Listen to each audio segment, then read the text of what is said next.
The call came in at 3:17 p.m. Unit 342 respond to a disturbance, possible assault, multiple victims not responding. I remember the dispatcher's voice trembling. Dispatchers don't tremble. I was parked outside a liquor store on South Grand, finishing a lukewarm coffee and watching traffic crawl through the afternoon heat. St. Louis in late summer always smelled like hot asphalt and river humidity. 342 en route. I answered into the radio. I had no idea that routine call would be the last normal moment of my life. 2 blocks later, I saw the first body. Except it wasn't exactly a body. The man stood in the middle of the street, shirt soaked dark red, head hanging forward like his neck barely worked. Cars had stopped around him. Then he lifted his head. His face looked gray, dead gray, and when he turned toward the woman screaming on the sidewalk, he ran at her with a speed that didn't make sense. I slammed the cruiser into park. The world ended 10 seconds later. Chapter 1. Tina Fairview. Heights was quiet that afternoon. Tina Gray stood in the kitchen rinsing strawberries while her son Jacob did homework at the table. The TV in the living room murmured in the background. Reports of violence in downtown St. Louis. She glanced toward the screen. Another riot, maybe. The city had seen enough of those lately. Her phone buzzed. Colton. She smiled and answered. Hey, babe. Static. Then his voice. Tina, listen to me. Something's wrong in the city. Lock the doors. Her stomach tightened. What do you mean wrong? A scream echoed faintly through his phone. Then a gunshot. Colton? More static. Then the call dropped. She stood frozen in the kitchen. Jacob looked up. Mom? Tina moved instantly. Go lock the back door. Her police officer husband had only used that tone once before, when he'd warned her about a tornado coming straight for town. I had drawn my weapon maybe 1,000 times in training. I had fired it 3 times in the line of duty. Nothing in 22 years on the force prepared me for what I saw that day. The man tackled the woman and bit her neck. Not punched, not stabbed, bit. Blood sprayed across the pavement. I shouted, "Police, get off her!" He turned toward me. His eyes were empty. Not angry, not drunk, just nothing. He charged. I fired twice. The rounds hit his chest and spun him around. He didn't stop. I fired again. The 3rd round hit his forehead. He dropped like a puppet with its strings cut. The street went silent. Then 3 more figures stumbled from the sidewalk cafe nearby, all covered in blood, all moving wrong. My radio exploded with chatter. Officer down on Market! Shots fired downtown. Multiple attacks. Then a voice from dispatch. Units advised victims are reanimating. Someone screamed over the radio. What the hell does reanimating mean? Tina locked the final window and turned on the television. The news station looked like chaos. Footage from downtown St. Louis showed people attacking each other in the streets. A reporter shouted into the camera, "Officials urging people to shelter in place." Jacob walked slowly into the living room. "Mom, are those people sick?" She didn't answer. Her phone buzzed again. A text from Colton. "Lock everything. Do not open the door for anyone. I'm coming home." Tears filled her eyes. Coming home meant one thing. He had chosen them. But St. Louis to Fairview Heights meant crossing the Mississippi River. Every bridge, every highway, every desperate person fleeing the city. And Tina knew something else. Colton Gray didn't abandon his post easily. Whatever was happening in St. Louis, it had to be worse than anyone understood. The first moral battle hit me an hour later. The city was collapsing. Sirens screamed everywhere. Fires burned 3 blocks away. Zombies, because that's the only word that fit, were attacking anything that moved. My fellow officers were forming barricades near Bush Stadium. The captain shouted orders. "Gray, get over here!" I ran toward him. "We're locking down this district. National Guard is mobilizing." I knew what that meant. Hold the line, protect the public, police oath, duty. But my mind pictured Tina, Jacob, Fairview Heights, across the river. The captain grabbed my vest. "We need every officer!" A woman ran screaming down the street behind him. 3 infected tackled her. My stomach twisted. Duty to the city, duty to my family. Which one mattered now? I made the decision in silence. I grabbed extra ammo from the trunk of my cruiser. The captain stared. "You leaving your post, Gray?" I met his eyes. "My family's across the river." He didn't argue. He just nodded slowly. "God help you get there." Night fell early that day. The power flickered twice. Gunshots echoed in the distance from the Illinois side now. The infection had crossed the river. Tina loaded the shotgun Colton kept locked in the bedroom safe. Jacob sat beside her on the couch, clutching a baseball bat. "You think Dad's okay?" She forced a smile. "Your dad's a cop." But deep down, she knew the truth. Even the toughest cop in America couldn't fight an entire collapsing city. Colton reached the Poplar Street Bridge after dark. It was a graveyard of abandoned cars. People had tried to flee. Then panic hit. Then the dead started walking. Zombies wandered between vehicles. Some wore business suits.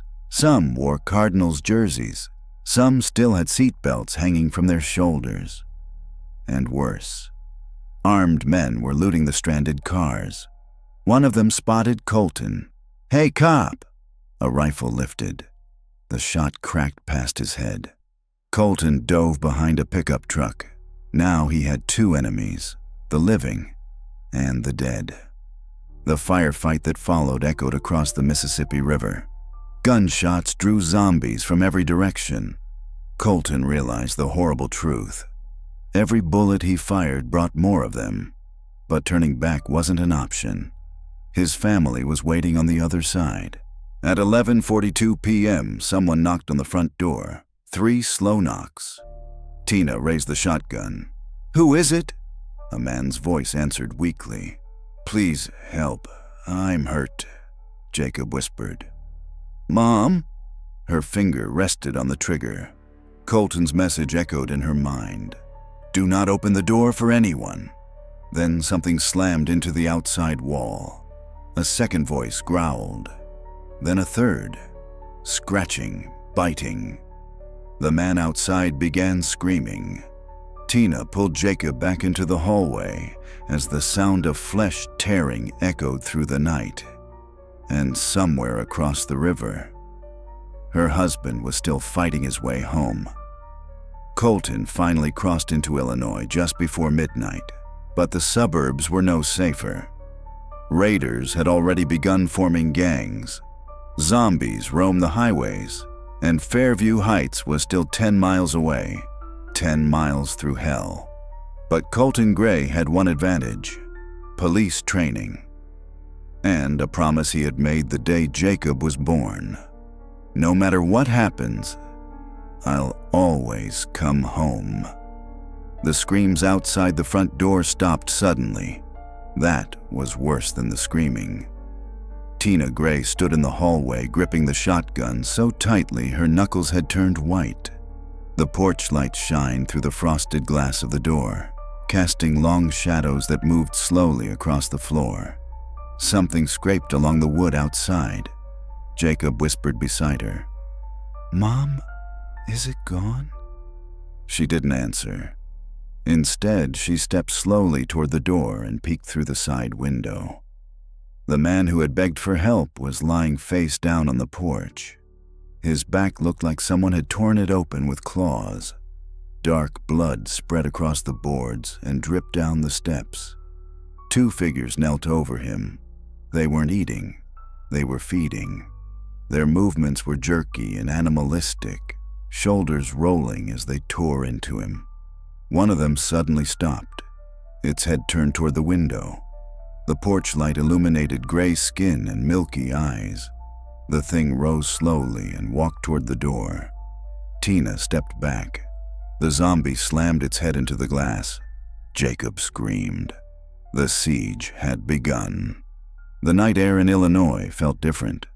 Quieter, but not safer.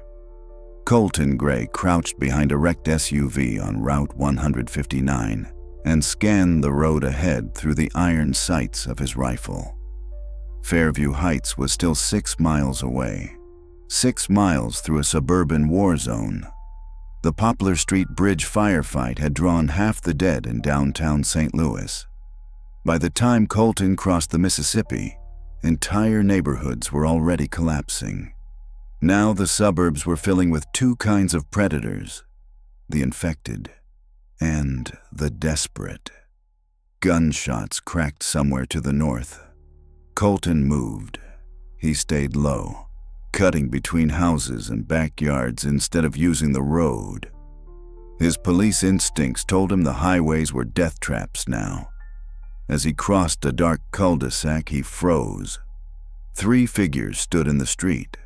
Not zombies, men. One of them held a shotgun. Another dragged a screaming woman from a minivan. Colton felt rage burn through him. The man slammed the woman to the pavement. "Keys! Give me the damn keys!" Colton stepped from the shadows. "Police! Let her go!" The men turned.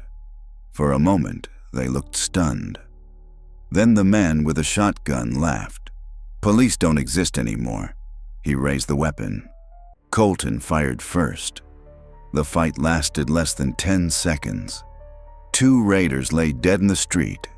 The third ran. The woman sobbed uncontrollably. Colton helped her up. "You need to get somewhere safe." She looked at him like he was insane. "There is nowhere safe." He didn't argue, because deep down, he knew she might be right. The first zombie broke the glass with its forehead. The window shattered inward. Rotting hands clawed through the frame. Tina fired. The shotgun blast filled the living room with thunder. The zombie's head exploded backward and its body collapsed across the porch. But the noise had done something worse. More shapes appeared at the edge of the yard. 4, then 6, then 10. Jacob's voice trembled. "Mom, there's more." She looked outside. The neighborhood was waking up. The dead were wandering through the street, drawn by the gunshot like sharks smelling blood. Tina grabbed Jacob's arm. "Upstairs, now!" They ran for the second floor just as another zombie crashed against the front door. The hinges groaned. Wood splintered. And Tina realized something terrifying. Their quiet suburban home had just become a target. Fairview Heights appeared on the horizon around 2 a.m. The glow of fires lit the sky orange. Colton's heart sank. Entire neighborhoods were burning. He sprinted across a shopping plaza parking lot and climbed onto the roof of a delivery truck. From there, he could see his subdivision 2 miles away. And he saw something worse. Movement. Hundreds of figures walking slowly through the streets. The dead had already reached Fairview Heights. Then his police radio crackled. The battery should have been dead hours ago. A voice whispered through the static. "Any survivors in Illinois? National Guard establishing safe zone near Scott Air Force Base." Colton grabbed the radio. "Officer Colton Gray, St. Louis PD. I have family in Fairview Heights." The voice replied weakly. "Then move fast." The radio died. Colton looked toward the distant silhouette of his home. 2 miles, through a city of the dead. The back door shattered. The sound echoed through the house like a gunshot. Tina and Jacob crouched in the upstairs hallway while footsteps shuffled below them. Slow, dragging. A zombie stumbled up the staircase. Its skin hung loose from its arms. Its jaw moved constantly like it was chewing something invisible. Jacob squeezed the baseball bat. "Mom!" Tina stepped forward and aimed. The shotgun roared. The zombie tumbled backward down the stairs, but another one replaced it. Then another. The staircase was filling with them. She grabbed Jacob. "We're going to the attic." They climbed the ladder just as the first zombie reached the second floor. Below them, the house groaned under the weight of the dead. Colton entered the neighborhood just before dawn and immediately walked into a trap. A pickup truck blocked the road. Men stepped from behind houses holding rifles. Raiders.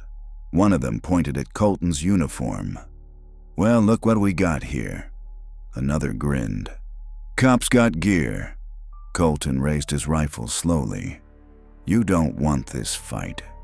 They laughed. Then the first zombie wandered around the corner. Then 3 more. The raiders opened fire wildly. Gunshots echoed through the entire subdivision, and from every direction. The dead started coming. Colton dove behind a mailbox as chaos erupted. Raiders screamed, zombies piled into them, and Colton ran, straight toward his house. The attic shook. Below them, the dead were inside the house, scratching, moaning, trying to climb. Jacob whispered, "Mom, what if Dad can't get here?" Tina pulled him close. "He will," even though the truth gnawed at her heart. Because St. Louis was a war zone, and the road between them was worse. Then, 3 loud knocks echoed through the attic floor. Tina froze. A voice whispered below them, "Tina!" "It's me," Jacob gasped. "Dad!" But Tina didn't move, because she had heard the zombies mimic sounds before. Her voice trembled. "What did you say to me the day Jacob was born?" Silence. Then Colton's voice answered. "I said I would always come home." Tina collapsed in relief. Colton climbed into the attic covered in blood and sweat. Tina hugged him so hard he almost fell over. Jacob wrapped his arms around both of them. For a moment, the world outside didn't exist. Then the house shook again. Zombies were still downstairs. More were gathering outside, and the sun was rising over a ruined city. Colton checked his rifle. "Okay." Tina wiped tears from her face. "What now?" Colton looked toward the attic window. In the distance, he could see helicopters near Scott Air Force Base. Hope, maybe. He smiled grimly. Now we fight our way out, because the Fairview Heights Siege was just the beginning. The sun rose over Fairview Heights like nothing had happened. Birds still sang, wind still moved through the trees. But the streets below Colton Gray's house looked like the aftermath of a battlefield. Bodies, abandoned cars, broken glass everywhere, and the dead still wandering between them. Colton crouched at the attic window, scanning the neighborhood with his rifle. Beside him, Tina held Jacob close while trying to keep her breathing steady. The house wouldn't hold much longer. Too many zombies had gathered during the night, and worse. Smoke rose from 3 different directions in the distance. Other homes were burning. Other families were fighting for their lives. Colton looked toward the east. Scott Air Force Base sat about 12 miles away.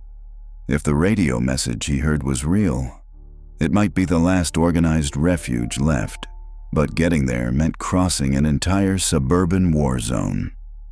Colton turned back toward his family. "We leave in 10 minutes." The house had become a coffin. Zombies filled the lower floor. More stood in the yard, and every minute that passed, more wandered in from surrounding streets. Colton spoke quietly. "We can't go through the front." Tina nodded. "The garage?" He shook his head. "Too many outside." Then he looked up. "The roof." "We go over." 10 minutes later, Colton smashed open the attic vent with the butt of his rifle. Cool morning air rushed inside as sunlight spilled through the hole. He climbed out first. The roof shingles were slick with dew. From there, he could see half the neighborhood. At least 40 zombies wandered through the streets. But there was a narrow path between backyards leading toward the tree line behind the subdivision. Colton reached down and helped Tina through the vent. Then Jacob. Below them, something slammed into the attic door. The dead had finally reached the top floor. Colton whispered urgently, "Move!" They slid down the backside of the roof and dropped into the yard. The exodus had begun. The Grays moved through backyards like ghosts. Colton led, rifle up, eyes constantly scanning. Tina followed with a shotgun. Jacob carried a small backpack filled with food and water. They jumped fences, crawled through hedges, cut between sheds. Twice they froze as zombies stumbled past within a few feet. But the quiet didn't last long. A scream erupted 2 houses away. A man burst from his front door, firing a pistol wildly as 3 zombies chased him down the driveway. The gunshots echoed through the neighborhood. Every zombie nearby turned toward the sound. Colton grabbed Tina's arm. "Run!" They sprinted for the tree line as the entire neighborhood woke up behind them. The woods beyond the subdivision offered temporary cover. Tall oaks blocked the view of the streets. For the first time since the outbreak began, there was silence, until someone stepped out from behind a tree. "Hold it!" 3 people emerged from the woods. 2 men, 1 older woman holding a revolver. They looked exhausted, dirty, terrified. One of the men pointed at Colton's uniform. "You police?" Colton nodded. "Was." The man exhaled slowly. "Thank God." Within minutes, they were sharing information. The survivors had fled another neighborhood after raiders attacked during the night. They had heard the same radio broadcast Colton did. Scott Air Force Base. Safe zone, military evacuation. The older woman asked the question everyone was thinking. "How far?" Colton answered. 10 miles. Silence fell. 10 miles might as well have been 100 in the world they were now living in. But no one suggested turning back, because behind them, there was nothing left. By midday, the group reached Interstate 64. It was a nightmare. Thousands of abandoned vehicles clogged the highway. Some were burned. Some had doors hanging open. Bodies lay scattered between them. And everywhere, the dead wandered slowly between the wreckage. Jacob whispered, "Oh my God!" Tina pulled him closer. Colton studied the scene carefully. There was no way around it. "We go through." The group moved between the cars cautiously. At first, the zombies didn't notice, but one wrong step changed everything. A survivor kicked an empty soda can. The metallic clatter echoed through the silent highway. Every zombie turned. Then they started moving. What followed was pure chaos. The survivors ran between cars while zombies poured in from every direction. Colton fired controlled bursts to clear paths. Tina blasted 2 zombies that grabbed the older woman. Jacob stayed glued to his father's back. A raider appeared suddenly between vehicles holding a machete. "Drop the guns." Colton shot him without slowing down. More zombies converged on the noise. The group finally burst through the far side of the highway and collapsed behind a concrete barrier. They had lost one of the survivors. The man who kicked the soda can never made it out. No one spoke about it, because there was nothing left to say. Late afternoon sunlight reflected off something in the distance. Metal, barriers, watchtowers. Scott Air Force Base.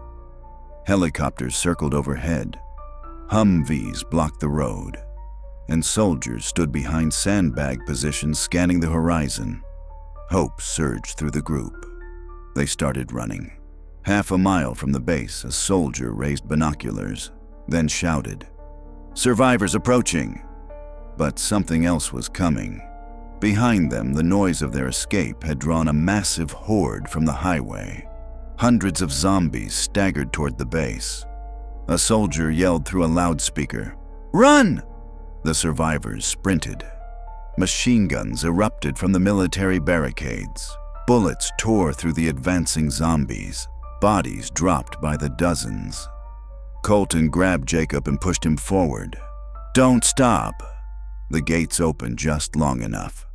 They crossed the line seconds before soldiers slammed the barricades shut.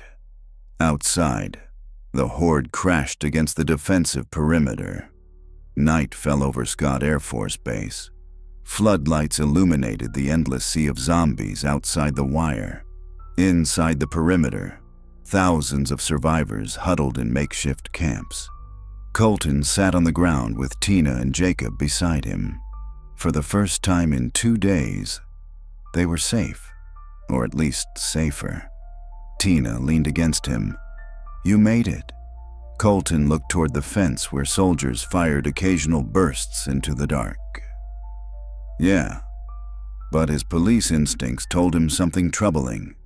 The military base was strong, but the world outside the wire was collapsing fast. And if the dead kept multiplying, even Scott Air Force Base might not hold forever. He wrapped an arm around his family. For now, that was enough. But deep down, he knew something else. The real fight for survival had only just begun.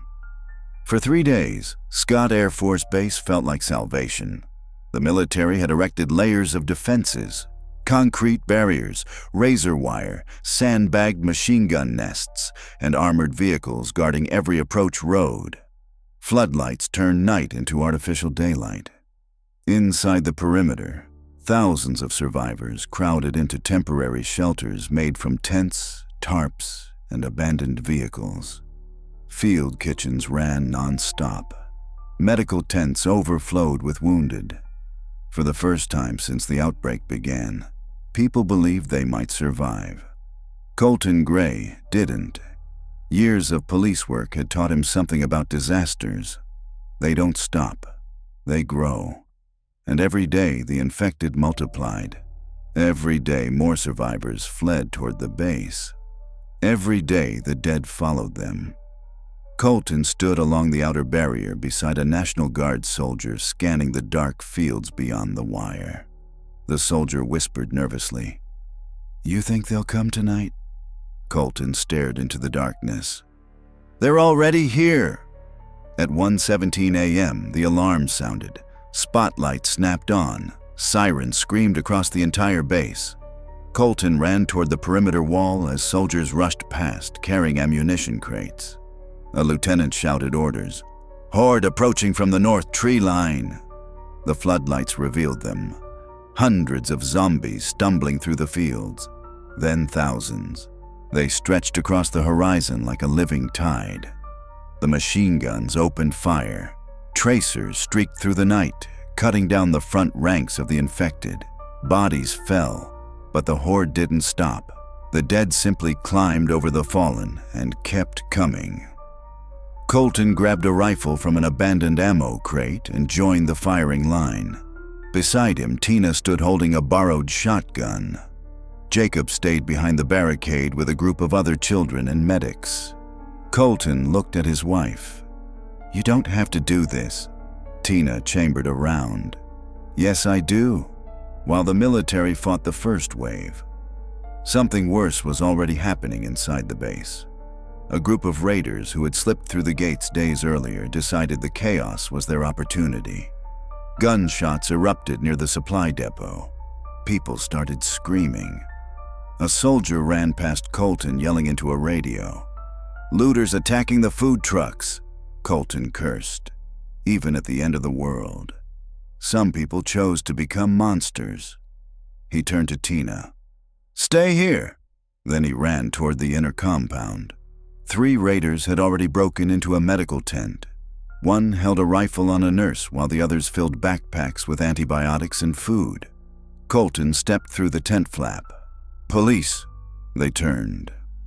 One raised his weapon. Colton fired first. The fight ended quickly, but the damage was done. The chaos inside the base spread fear through the refugee camp, and outside the perimeter, the zombie horde was still growing. By dawn, the machine guns were overheating. Thousands of zombies lay piled against the wire. The soldiers were exhausted, and then the barricade failed. The dead had stacked so many bodies against the razor wire that they formed a ramp. One zombie climbed over, then another, then 20 more spilled into the perimeter. A soldier screamed, "They're inside!" The defense line collapsed into close quarters fighting. Colton fired until his rifle clicked empty. Tina dropped 2 zombies with her shotgun before switching to a pistol. The infected poured through the breach like floodwater. People ran in every direction. Helicopters lifted off carrying the wounded. The base was falling. A colonel climbed onto the hood of a Humvee, shouting through a megaphone, "All surviving civilians report to the motor pool." Armored trucks roared to life. Military transports formed a convoy. The plan was simple: break out, run south, find somewhere defensible. Colton grabbed Tina and Jacob. "We're getting on those trucks." They sprinted across the tarmac while soldiers held back the infected with automatic fire. Zombies chased them across the runway. One grabbed Jacob's backpack. Colton spun and crushed its skull with the butt of his rifle. They climbed into the back of a military transport just as the convoy started moving. Behind them, Scott Air Force Base burned. The convoy smashed through the outer gates in a wall of gunfire. Humvees plowed through zombies blocking the road. Machine guns mounted on the trucks fired non-stop. For miles, the convoy fought through waves of infected. Eventually, the city lights disappeared behind them. Dark countryside replaced burning suburbs. One by one, the vehicles slowed. They had finally outrun the horde. A soldier climbed into the back of the truck. "We're heading for the Mississippi Bluffs, small town called Valmeyer." Colton looked at Tina. "You ever heard of it?" She shook her head. "No." The soldier smiled faintly. "Good. Neither has anyone else." 3 days later, the convoy reached the bluffs overlooking the Mississippi River. Valmeyer was nearly empty. The town had been relocated years earlier after a massive flood, leaving wide open land and strong hills surrounding it. Perfect defensive ground. The soldiers set up barricades across the access roads. Farm equipment became obstacles. Watchtowers went up. Fields were cleared to remove cover for approaching zombies. For the first time since the outbreak began, the survivors built something instead of just running. A community. Colton stood on a ridge overlooking the valley. Below him, people worked together building walls and gardens. Children laughed for the first time in weeks. Tina stepped beside him. Jacob ran across the field chasing a dog someone had rescued. "You think this place will hold?"